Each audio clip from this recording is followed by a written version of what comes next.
प्रधानमंत्री जहां ऑपरेशन सिंदूर को लेकर कांग्रेस पर तंज कस रहे हैं, तो वहीं विपक्ष के पास पहलगाम हमले को लेकर कई सवाल हैं। विपक्ष आरोप लगा रहा है कि अब सरकार वोट बैंक की राजनीति कर रही है।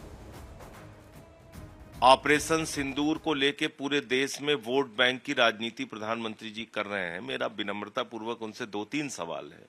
वो 4 खूंखार आतंकवादी कहां हैं जिन्होंने हमारी बहनों के सिंदूर उजाड़े? वो भारत की सीमा में 200 किलोमीटर अंदर कैसे आ गए और आए और मार के हमारे लोगों को वापस चले गए? आज तक उनको आप मार नहीं पाए और पूरे देश में आप घूम घूम के कपड़ा बदल बदल के रोज दिन रात वोट बैंक का ऑपरेशन कर रहे हैं। सिंदूर के सौदागर बन गए हैं आप। आपने आने के बाद सर्वदलीय बैठक में रहना जरूरी नहीं समझा। बिहार की चुनावी रैली आप संबोधित कर रहे हैं। आप फिल्मी सितारों को मुंबई में संबोधित कर रहे हैं। आप केरल में, आंध्र प्रदेश में उद्घाटन कर रहे हैं और आप अभी गुजरात में जाके पूरा अपना वोट बैंक का ऑपरेशन आपने शुरू कर दिया। मैं बड़ी विनम्रता पूर्वक प्रधानमंत्री जी से पूछना चाहता हूं कि आप ये बताइए, आपको 10 मिनट उन बहनों से मिलने की फुर्सत नहीं मिली? तो ऑपरेशन सिंदूर करने की जरूरत क्यों पड़ी है?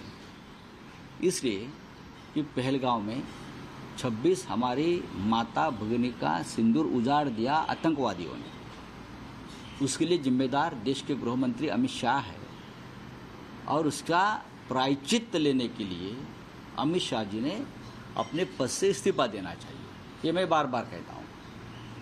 नहीं तो प्रधानमंत्री जी ने कर्तव्य पालन में चूक हो गई, इसके लिए अमित शाह का इस्तीफा लेना चाहिए, उनको मंत्रिमंडल से बर्खास्त करना चाहिए। और ये अमित शाह कल आकर हमको ज्ञान दे रहा है मुंबई में। आप जिम्मेदार हो।